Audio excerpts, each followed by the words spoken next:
ঈদ মোবারক, ঈদ মোবারক, ঈদ মোবারক। সবাই কেমন আছো? আলহামদুলিল্লাহ আমি ভালো আছি। ঈদ সবার কেমন কাটলো?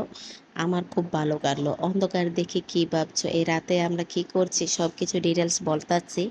ফার্স্টেই সেমাই রান্না করে নিচ্ছি। এখানে দুধ, চিনি সবকিছু দিয়ে দিচ্ছি। দুধটা জাল দিয়ে দিয়েছি।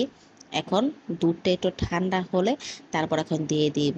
এইভাবে রান্না করছি, অনেক সময় দুধের মধ্যে দিয়ে দিই, এক এক সময় এক একভাবে রান্না করি। এভাবে এভাবে প্রায় প্রায় রান্না করি, তাই সহজ পদ্ধতিতে এভাবে রান্না করে ফেলছি। আর এই সেমাইগুলো নারায়ণগঞ্জ থেকে এনেছি। এগুলো বলে একটু ভালো ধরনের সেমাই, তার জন্য এবারে ফার্স্ট খেয়ে দেখছি, যদি ভালো হয় তাহলে সব সময় আনবো। সেমাইগুলোর কালারগুলো খুব সুন্দর ছিল। এই যে এই বুনা সেমাইটা এনেছি। বুনা সেমাই এখন রান্না করব। অনেক লম্বা লম্বা ভাঙতে পারছে না আমার শাশুড়ি, তারপরও মোচড়ে মোচড়ে ভাঙার চেষ্টা করছে। ঘি আর তেল আগেই দিয়ে দিয়েছিলাম। আর বলে নেই, আমরা একটু চিনি বেশিই খাই। আমার শাশুড়ি অনেক চিনি খায়, তাদের মিষ্টি ছাড়া কোনো কথাই চলবে না। একটুক শ্যামার মধ্যে মনে হয় 1 কেজি চিনি আরও বেশি দিয়েছে। চিনি নারকেল সব কিছু একটু বেশি বেশি দেয়, যে তেজপাতা, এলাচ সব কিছু দিয়ে দিলাম। এখন শুধু আস্তে আস্তে এগুলোকে লাড়বো। চিনির পানিতে এগুলো গলে যাবে আর শ্যামাইটাও হয়ে যাবে। বুনা সেমাইটাও রান্না করা সহজ, কিন্তু লাড়তে অনেক কষ্ট। আর একটু বড় করাই হলে ভালো হতো। এই যে সেমাইটা হয়ে গেছে, এই যে দেখো এখন নরমও হয়ে গেছে। এটা পিঠা ভাজা দিয়ে খেতে ভালো লাগে। সকাল সকাল আমি আর আমার শাশুড়ি লেগে পড়লাম কাজে, কারণ এটা করাই লাগবে।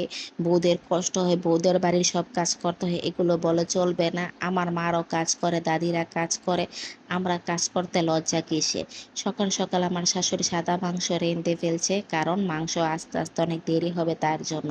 এটা খাসির মাংস না, এর গরুর মাংস এর আছিল আগের, তার জন্য এটাই রান্না করে ফেলছে।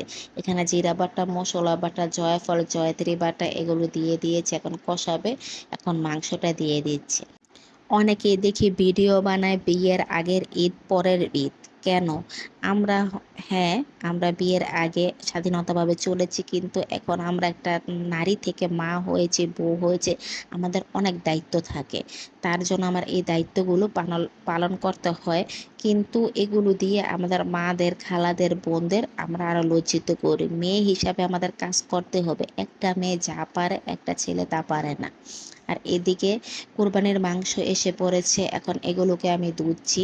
সবগুলো ধুয়ে তারপরে রান্না করব। আর মশলা, জিরা বাটা এগুলো আমার কোনো সময় বাটতে হয় না, আমার শাশুড়ি আমাদের হেল্পিং হ্যান্ড দিয়ে আগে বেটে রেখেছিল। পেঁয়াজ এগুলো বেটে রেখেছিল, যে মাংসটা পরিষ্কার করে নিয়েছি। এখন এগুলোকে রান্না করব। সব কাজে আমরা দুজনে মিলেমিশে করি। এখানে আদা বাটা, যে জয়ফল, জয়ত্রী বাটা, মশলা বাটা, টক দই, আর এখানে আরেকটা জিরা বাটা, মনে হয় এখানে দুধ, ফাঁকি দুধটা। এখন সাদা মাংস রান্না করবে, পেঁয়াজগুলো ভাজা ভাজা করছে। এখন জয়ফল, জয়ত্রী সব বাটা, এলাচ, লবঙ্গ সব কিছু দিয়ে দিয়েছে। এখন এগুলোকে ভালোভাবে ভাজবে। এখন মাংসটা দিয়ে দিল। কষানো হয়ে গেছে। আর এটাকে এখন কষাবে ভালোভাবে। আমরা মাংসের মধ্যে আরেকটা কথা বলে নিই, মাংসের মধ্যে খুব কমই তেল দিই। এটা এভাবে কষাচ্ছে তার জন্য তেলটা দেওয়া হয়েছে। আর মাখলে মাংসটার মধ্যে খুব কমই তেল দিই। এই যে এটাকে ভালোভাবে কষানো, পানিও উঠে গেছে। এখন ফাঁকি দুধটা, ডিপ্লোমা দুধটা দিয়ে দিব। এই যে দুধটা দিয়ে দিলাম। সাদা মাংস তো, তার জন্য দুধটা দিয়ে দিলাম। আমার শাশুড়ির সাদা মাংসটা অনেক মজাদার হয়। এই যে মাংসটা হয়ে গেছে। এখন এগুলো ঠান্ডা করতে দিয়েছে। এখন লাল মাংস রান্না করব। এটার মতো টক দই দিয়ে দিলাম, পরিমাণ মতন লবণ দিয়ে দিলাম। এটা মাখিয়ে রান্না করব। পরিমাণ মতন পেঁয়াজ দিয়ে দিলাম। আর আমার শাশুড়ি দিয়ে মরিচ দিচ্ছে পরিমাণ মতন। তারপরে দিয়ে দিল হলুদ গুঁড়া।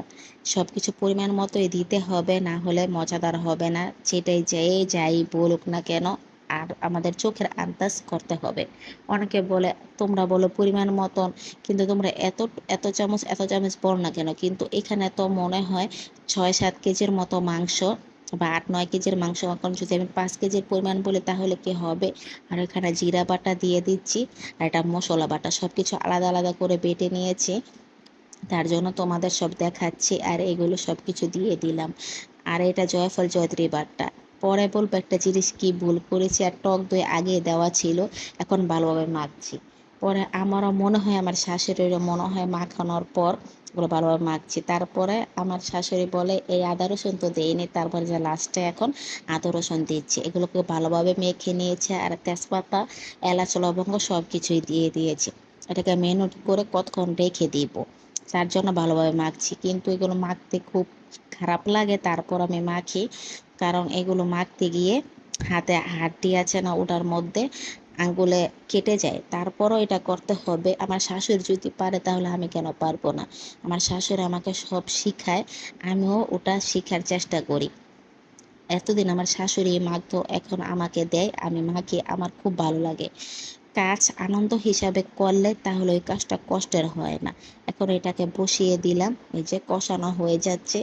এই মাংসটার মধ্যে আমরা তেল ইউজ করি না, মাংসের যে তেলটা থাকে ওই তেল দিয়ে রান্না করে ফেলি। এই যে এখন কষানো মাংস খাবো।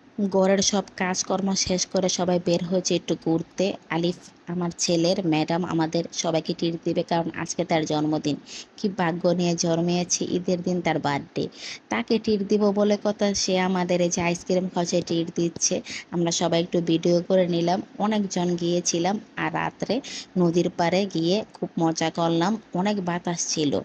কাজকর্ম করে যাই হোক ওনাকে অনেক স্বস্তি মিলেছে, ভালো লেগেছে, তাকে ধন্যবাদ। আসার সময় আবার আইসক্রিম খেতে খেতে আসা। আমার ভিডিওটি যদি ভালো লাগে লাইক কমেন্ট শেয়ার করবে, আর সবাইকে ঈদ মোবারক।